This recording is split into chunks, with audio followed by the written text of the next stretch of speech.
ഈ ഏജന്റിനെ വിളിച്ച് ഞങ്ങൾ പറയാത്തതൊന്നുമില്ല. പണ്ടൊക്കെ ഞങ്ങൾ നല്ല ഡീസന്റിലായിരുന്നു സംസാരിച്ചുകൊണ്ടിരുന്നത്, പിന്നെ ഭാഷ മാറി. അങ്ങനെ എന്ത് ചെയ്തു, രണ്ടും കൽപ്പിച്ച് ഈ ഏജന്റിനോടും കാര്യം പറഞ്ഞു. ഇനി ഞങ്ങൾക്ക് പറ്റത്തില്ല എന്ന് പറഞ്ഞു. അപ്പൊ അവിടുന്ന് ഞങ്ങൾക്ക് പോകുവാണെങ്കിൽ ഞങ്ങളുടെ കയ്യിൽ ഇപ്പോൾ ഓൾറെഡി ഉള്ളൊരു ആർബൈറ്റ് കേപ്പർ ഇല്ലേ, ആ ആർബൈറ്റ് കേപ്പർ ഇനി ഞങ്ങൾക്ക് ഒരു സഹായവും ചെയ്യില്ല.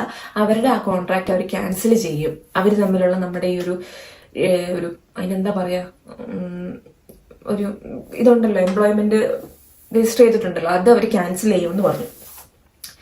പക്ഷെ അത് ക്യാൻസൽ ചെയ്താൽ വേറെ ക്വസ്റ്റ്യൻ മാർക്ക് എന്ന് വെച്ചാൽ നമ്മുടെ വിസയിൽ ഓൾറെഡി ഇവരുടെ പേരൊക്കെ അടിച്ച് അങ്ങനെയാണ് നമുക്ക് വിസ കിട്ടിയേക്കുന്നത്. അവരായത് ക്യാൻസൽ ചെയ്ത് നമ്മുടെ വിസയുടെ ഇത് പോയി. ഒത്തിരി ക്വസ്റ്റ്യൻ മാർക്കായിരുന്നു, ഇവിടെ നിൽക്കണോ അതോ രണ്ടും കൽപ്പിച്ച് എന്താന്ന് വെച്ചാൽ സ്വയം ചെയ്യണോ എന്നുള്ളത്. അങ്ങനെ ഞങ്ങൾ ആലോചിച്ച് ഒരു തീരുമാനത്തിലെടുത്ത് നമ്മൾക്ക് ഈ എംപ്ലോയർ വേണ്ടാന്ന് തന്നെ അങ്ങ് വെക്കാന്ന്.